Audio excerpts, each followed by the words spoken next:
Halo semuanya, aku Nurul. Aku lagi ada di Greenhouse Fakultas Pertanian Universitas Bojonegoro. Kali ini aku akan menunjukkan isi dari Greenhouse Fakultas Pertanian Universitas Bojonegoro. Ada apa aja sih? Nah, bagi yang penasaran, yuk ikuti aku.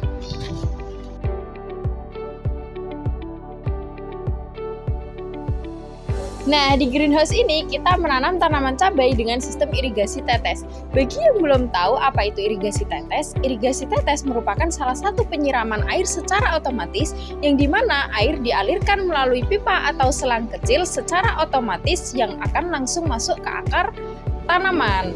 Nah, airnya akan secara otomatis mengalir sesuai dengan waktu yang sudah kita tentukan. Nah, kalau itu sesuai dengan kebutuhan tanaman masing-masing.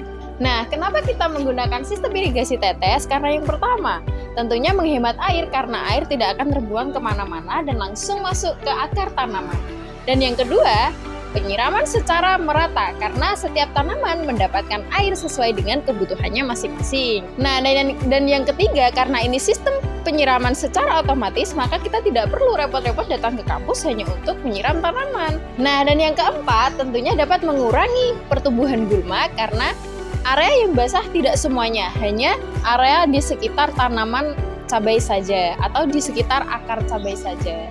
Nah, tapi teman-teman, sistem irigasi tetes ini juga punya kelemahan. Apa saja? Yang pertama, biaya instalasi awal itu cukup tinggi karena kita butuh selang, butuh pipa, dan juga butuh emitter.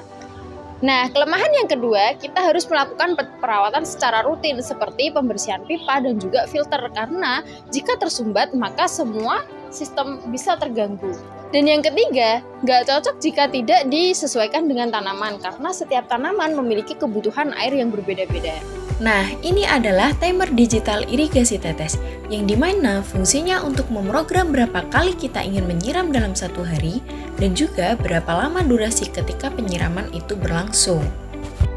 Selanjutnya, masih ada alat filter yang gunanya untuk menyaring kotoran dari air sebelum dialirkan ke selang cabang dan emitter.